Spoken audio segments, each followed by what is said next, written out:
بسم اللہ الرحمن الرحیم۔ السلام علیکم ورحمۃ اللہ وبرکاتہ۔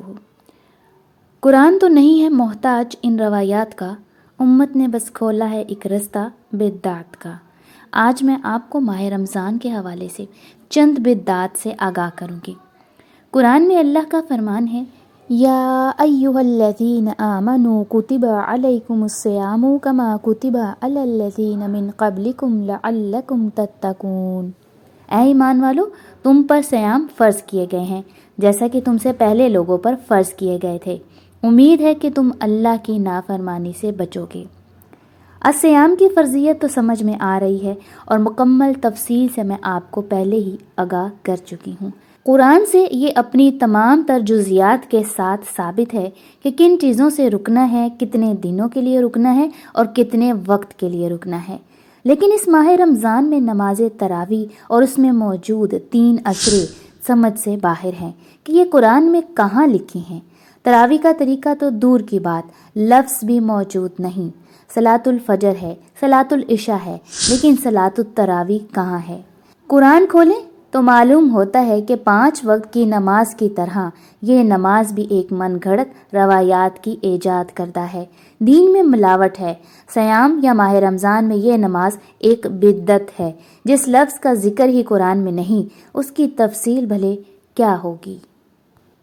محمد سلام علیہ کو اگر قیام اللیل کا حکم تھا بھی تو یہ کیا مصلی بچھا کر رکعتوں والی نماز پڑھنا تو نہیں ہے، بلکہ آپ تو راتوں کو اٹھ کر قرآن پڑھتے تھے، اور صحابہ کرام رضوان اللہ علیہم اجمعین بھی راتوں کو قرآن کے ساتھ جاگا کرتے تھے، اور یہ حکم خاص ماہ رمضان میں نہیں ہے بلکہ پورے سال آپ کی یہ ڈیوٹی، یہ فرض میں شامل تھا، جیسے کہ اللہ کا فرمان ہے، وَمِنَ اللَّيْلِ فَتَہَجَّدْ بِهِ نَافِلَةً لَكَ عَسَىٰ أَن يَبْعَثَكَ رَبُّكَ مَقَامًا مَحْمُودًا۔ اور رات کے کچھ حصہ میں بھی آپ اس قرآن کے ساتھ جاگا کریں، یہ آپ کے لیے زائد ڈیوٹی ہے، امید ہے کہ آپ کا رب آپ کو حکمرانی والا منصب عطا کر دے گا۔ پھر سورۃ مزمل میں قرآن کے ساتھ جاگنے کی شہادت ان الفاظ میں بھی آئی ہے، یا ایھا المزمل قم اللیل الا قلیلا نصفہ او انقص منہ قلیلا او زد علیہ ورتل القرآن ترتیلا انا سنلقی علیک قولا ثقیلا انا ناشئۃ اللیل ہی اشد وطئا واقوم قلیلا ان لک فی النہار سبحا طویلا۔ اے مزمل، رات کو اٹھو مگر تھوڑا، اس کا نصف یا اس سے کم کر لو۔ اور کرنا کیا ہے رات کو اٹھ کے؟ کہ اس سے کچھ زیادہ کر لو اور قرآن کو ٹھہر ٹھہر کر غور و فکر سے پڑھنا ہے۔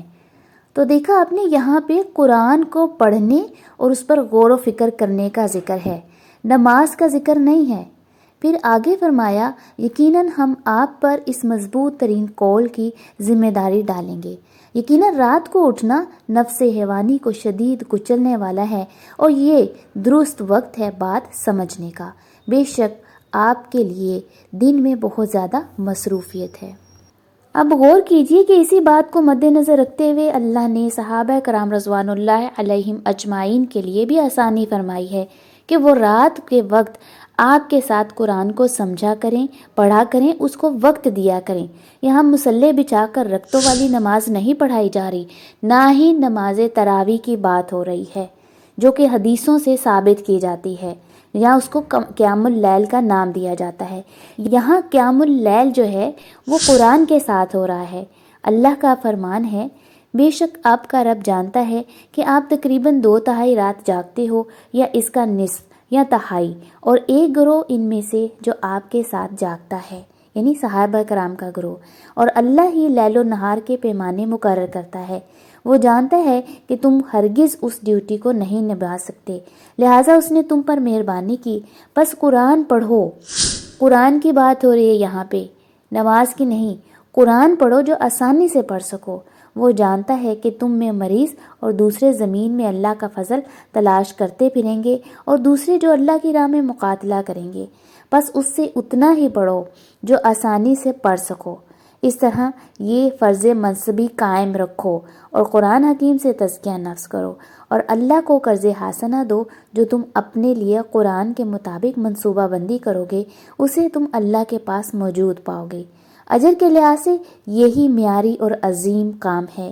اس طرح تم اللہ سے اصلاح کے طلبگار بن جاؤ، یقیناً اللہ ہی اصلاح کرنے والا، رحم کرنے والا ہے۔ اب نماز تراویح کی دلیل میں چاہے 20 احادیث لے آئیں یا اس کو قیام اللیل کا نام دے کر نماز ثابت کرنے کی کوشش کریں، جب رکعتوں والی نماز کا تصور قرآن میں سیرے سے ہے ہی نہیں تو پھر نماز تراویح یا قیام اللیل سے نماز پڑھنا کہاں سے آ گیا؟ تو یاد رکھیے کہ یہ کوئی نماز نہیں ہے، یہ ایک بدعت ہے اور من گھڑت روایات سے اس کو ثابت کرنے کی کوشش کی جاتی ہے، جبکہ روایات بھی اختلافات کے ساتھ موجود ہیں۔ تو چھوڑیے اس بدعت کو اور قرآن کی طرف آئیے اور راتوں کو اٹھ کر اللہ کو یاد کیا کریں، صرف رمضان میں ہی نہیں بلکہ پورا سال اللہ کی کتاب سے جڑ جائیں اور اللہ کی کتاب پر غور و فکر کریں۔ اب ہم بڑھتے ہیں ماہ رمضان کی ایک اور بدعت کی جانب، جس میں ماہ رمضان کو 3 عشروں میں تقسیم کیا جاتا ہے۔ جیسے کہ آپ جانتے ہیں کہ یہ نام نہاد امت مسلمہ جلد اور آسان ملنے والے ثواب کی تلاش میں رہتی ہے۔ جیسے قرآن کا ایک حرف پڑھنے پر 10 نیکیاں مل جاتی ہیں، ایک سے دوسری نماز میں سمندر کی جھاگ کے برابر گناہ معاف ہو جاتے ہیں۔ جس نے جمعہ کے دن سورۃ کاف پڑھی اس کے لیے 2 جمعوں کے درمیان نور جگمگاتا رہے گا۔ جس نے سورۃ ملک پڑھ لی تو یہ سفارش کرے گی سورت اور اس شخص کی بخشش ہو جائے گی۔ اس طرح رمضان کے ایک عشرے میں رحمت، دوسرے عشرے میں گناہوں کی مغفرت اور تیسرے عشرے میں جہنم سے نجات مل جائے گی۔ تو یہ تصور پایا جاتا ہے ان 3 عشروں میں۔ تو یہ بھی ایک من گھڑت عقیدہ ہے جس کا قرآن سے کوئی تعلق نہیں، کیونکہ قرآن کا ہر حکم رحمت، ہر حکم مغفرت اور ہر حکم میں جہنم سے نجات کا ذریعہ ہے۔ ماہ رمضان کو عشروں میں تقسیم کرنا اور خاص کر لینا قرآن کا تصور نہیں ہے۔ اب اس پر بھی غور کیجئے کہ پہلا عشرہ جس کو رحمت کا عشرہ کہا جاتا ہے، مختلف نعمتوں کی صورت میں اللہ کی رحمت جو ہر وقت انسانوں پر برس رہی ہے، وہ 10 کے لیے کیسے ہو سکتی ہے؟ اللہ کی رحمت اور مغفرت کا دروازہ اتنا چھوٹا اور تنگ دست ہو ہی نہیں سکتا کہ صرف 10 دن کے لیے وہ کھلا رکھے، ہرگز نہیں۔ اللہ سبحانہ تعالیٰ کی رحمت ہر دن ہر رات اپنے بندوں پر رہتی ہے۔ یہ اللہ کی رحمت ہے جس پر اس کا مکمل اختیار ہے، وہ جب چاہے جتنا مرضی چاہے اپنی رحمت سے نوازے۔ قُلْ مَنْ ذَا الَّذِي يَعْصِمُكُم مِّنَ اللَّهِ إِنْ أَرَادَ بِكُمْ سُوءًا أَوْ أَرَادَ بِكُمْ رَحْمَةً وَلَا يَجِدُونَ لَهُم مِّن دُونِ اللَّهِ وَلِيًّا وَلَا نَصِيرًا۔ کہہ دو کہ اگر اللہ تمہارے ساتھ برائی کا ارادہ کرے تو کون ہے تم کو اس سے بچا سکتا ہے، یا اگر تم پر رحمت کرنی چاہے تو کون اس کو ہٹا سکتا ہے؟ یہ لوگ اللہ کے سوا کسی کو نہ اپنا دوست پائیں گے اور نہ مددگار۔ اب ہمارے لیے یہ سمجھنا بھی بہت ضروری ہے کہ قرآن کس کو رحمت کہتا ہے۔ تو اللہ کی سب سے بڑی رحمت جو انسانوں پر نازل ہوئی ہے وہ تو قرآن ہے جو ہر وقت انسان کے ساتھ ہے۔ اب یہ انسان پر ہے کہ وہ اس رحمت سے ہر وقت فیض یاب ہو یا اس سے دور رہتا ہے۔ اللہ کا فرمان ہے قُلْ بِفَضْلِ اللَّهِ وَبِرَحْمَتِهِ فَبِذَلِكَ فَلْيَفْرَحُوا هُوَ خَيْرٌ مِّمَّا يَجْمَعُونَ۔ کہہ دو کہ یہ کتاب اللہ کے فضل اور اس کی رحمت سے نازل ہوئی ہے، تو چاہیے کہ لوگ اس رحمت سے خوش ہو جائیں، اور یہ رحمت، یہ قرآن اس سے کہیں بہتر ہے جو وہ جمع کرتے ہیں۔ تو پھر صرف 10 دن رحمت کا عشرہ یہ کیسے ہو سکتا ہے؟ اللہ کی رحمت اللہ کی کتاب ہے، اللہ کا قرآن ہے جو ہر سال، ہر دن، ہر مہینہ، ہر وقت اور ہر پل انسان کے ساتھ بطور رحمت موجود ہے۔ پھر ہے دوسرا عشرہ۔ دوسرے عشرے کو مغفرت کے ساتھ مختص کیا جاتا ہے۔ ایسا ہرگز نہیں ہے کہ دوسرے عشرے میں آپ روزے رکھیں تو آپ کی بخشش ہو جائے گی۔ یہ قرآن کا ایک حکم ہے۔ اللہ کا ایک ایک حکم پر عمل کرنے سے ہی بخشش یا آپ کی اصلاح جڑی ہوئی ہے۔ اللہ ہر لمحہ اپنے بندوں کی توبہ قبول کر کے اپنے بندوں کی مغفرت کرنے کے لیے تیار ہے، لیکن شرط یہ ہے کہ توبہ اصلاح کی نیت سے ہو۔ اللہ کا فرمان ہے وَإِنِّي لَغَفَّارٌ لِمَن تَابَ وَآمَنَ وَعَمِلَ صَالِحًا ثُمَّ اهْتَدَىٰ۔ اور جو توبہ کرے اور ایمان لائے اور عمل نیک یعنی معیاری کام کرے پھر سیدھے رستے پر چلے، اس کی ہی مغفرت اللہ کرنے والا ہے۔ پھر دوسری جگہ اللہ کا فرمان ہے یا ایھا الذین آمنوا توبوا الی اللہ توبۃ نصوحا عسى ربکم ان یکفر عنکم سیئاتکم ویدخلکم جنات تجری من تحتها الانہار۔ اے ایمان والو، تم اللہ کے سامنے سچی خالص توبہ کرو، قریب ہے کہ تمہارا رب تمہارے گناہ معاف کر دے گا، دور کر دے گا، یعنی تمہاری اصلاح کر دے گا، اور تمہیں ایسی جنتوں میں داخل کرے گا جس کے نیچے نہریں جاری ہیں۔ پھر اسی حوالے سے ایک اور بہت اہم آیت جس میں اللہ کا فرمان ہے إِلَّا الَّذِينَ تَابُوا وَأَصْلَحُوا وَاعْتَصَمُوا بِاللَّهِ وَأَخْلَصُوا دِينَهُمْ لِلَّهِ فَأُولَئِكَ مَعَ الْمُؤْمِنِينَ وَسَوْفَ يُؤْتِ اللَّهُ الْمُؤْمِنِينَ أَجْرًا عَظِيمًا۔ اور جو لوگ توبہ کر لیں اور اپنی اصلاح کر لیں اور اللہ کے حکموں کو یعنی قرآن کو مضبوطی سے تھام لیں اور وہ اپنے دین کو صرف اللہ کے لیے خالص کر لیں، اس میں ملاوٹ نہ کریں، تو یہی لوگ مومنوں کے ساتھی ہیں اور اللہ مومنوں کو بہت بڑا اجر دے گا۔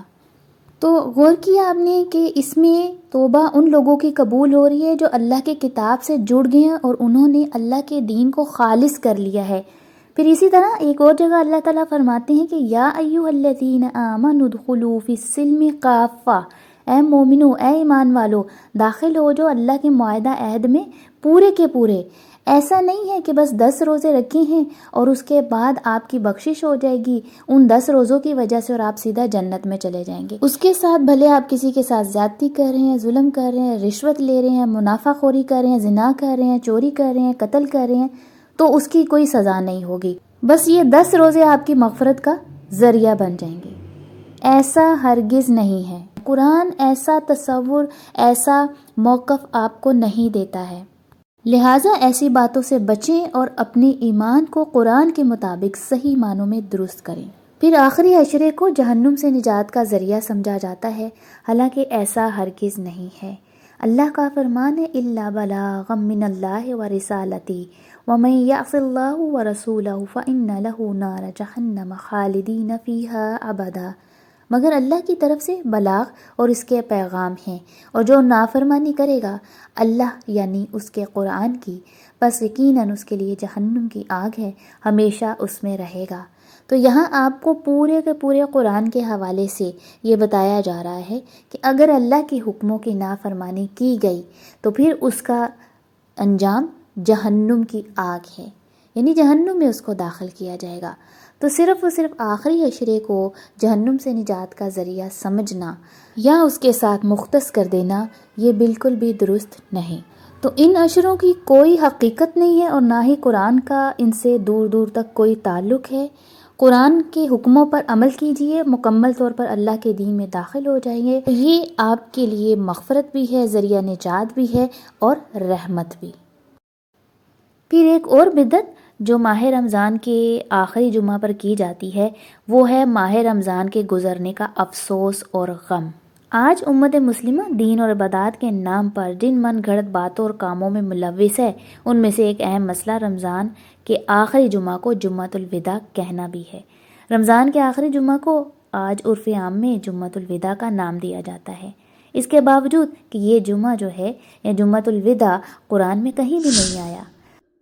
رمضان کے روزے ختم ہوتے ہی یہ غم یا افسوس مسجدوں کے اسپیکرز پر شروع ہو جاتا ہے اور الوداع الوداع ماہ رمضان کی صدائیں لگائی جاتی ہیں۔ رمضان کے گزرنے کی وجہ سے خصوصی طور پر یہ غم کرنے کی دلیل کہیں نہیں ملتی، لیکن اگر یہ قیاس کر بھی لیا جائے تو لازم آتا ہے کہ اس جیسی تکلیف، پریشانی، غم یا افسوس کا اظہار قرآن میں موجود باقی احکامات کے ساتھ بھی ہونا چاہیے، جیسے کہ حج کا حکم ہے، وہ بھی ایک سالانہ اجتماع ہے اور جب وہ گزر جاتا ہے تو اس پر بھی غم کیا جانا چاہیے، لیکن ایسا نہیں ہوتا۔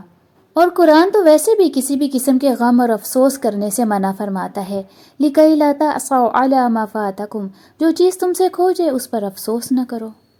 پھر ایک اور بات کہ رمضان کے آخری جمعہ میں بہت سے لوگ جو بدعات میں ملوث ہیں وہ مخصوص قسم کی نماز بھی ادا کرتے ہیں اور اس نماز کو صلاۃ الفائدہ کا نام دیا جاتا ہے۔ اس نماز کے ادا کرنے سے چھوٹ جانے والی فرض نمازوں کا گناہ مٹ جاتا ہے۔